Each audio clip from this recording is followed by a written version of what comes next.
Abbas hints PA is close to ending the unity agreement with Hamas. Netanyahu pays tribute to slain journalist Steven Sotloff. Ex-Syria hostage says his captor was Belgium shooting suspect. And Merkel vows to fight anti-Semitism in Germany.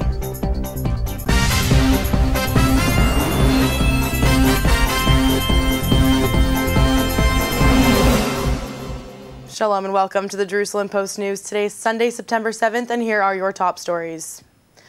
Palestinian Authority President Mahmoud Abbas has hinted that he is close to ending his reconciliation agreement with Hamas. An Egyptian news website reported that Abbas will make an announcement today to the Arab League regarding the agreement. Abbas accused Hamas of running its own, quote, shadow government in the Gaza Strip. He told Egyptian journalists in Cairo over the weekend that Hamas killed 120 Palestinian men who defied the curfew imposed by its security forces in the Gaza Strip during Operation Protective Edge. Abbas also claimed that Hamas lost only 50 of its men during the war, while 861 men belonging to his Fatah faction were killed. He did not say how the Fatah men were killed or by who. Prime Minister Benjamin Netanyahu offered condolences on Thursday to the family of slain U.S. journalist Steven Sotloff, who was also an Israeli citizen.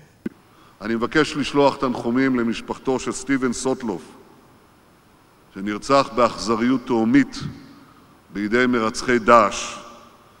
סטיבן נרצח כי הוא היווה עבור המחבלים, עבור המרצחים הללו, סמל של המערב. אותה תרבות שהאסלאם הקיצוני מבקש להכחיד. Sotloff's Israeli dual nationality was made public after the White House authenticated the footage last week of him being beheaded by Islamic State militants. Sotloff, who was Jewish, immigrated to Israel in 2005. The Israeli government became aware at an early stage of his captivity that he was an Israeli. Media censors issued a gag order against reporting that he was in fact an Israeli citizen. A French journalist held hostage for months in Syria said over the weekend that one of his captors was the Frenchman suspected of killing 4 people at the Jewish Museum in Brussels in May.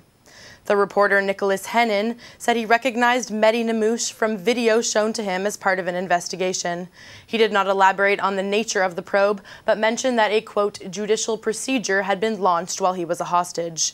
He said Namouche beat him, and although he wasn't sure if other Western hostages received the same treatment, he heard Syrian prisoners being tortured in the same building. Namouche, 29, is in custody in Belgium over the May 24th shooting attack.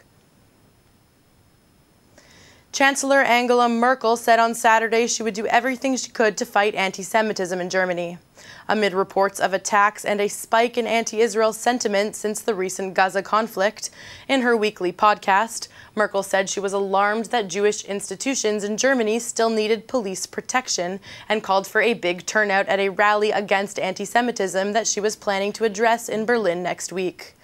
Authorities and media in Germany, ultra-sensitive about anti-Semitism because of the Holocaust, have criticized chants against Israel and Jews during rallies against Israel's conflict with Hamas in the Gaza Strip. Iconic Jewish-American comedian Joan Rivers died on Thursday in New York, a week after suffering cardiac arrest during an outpatient medical procedure. Rivers, an unequivocal supporter of Israel, passed at the age of 81.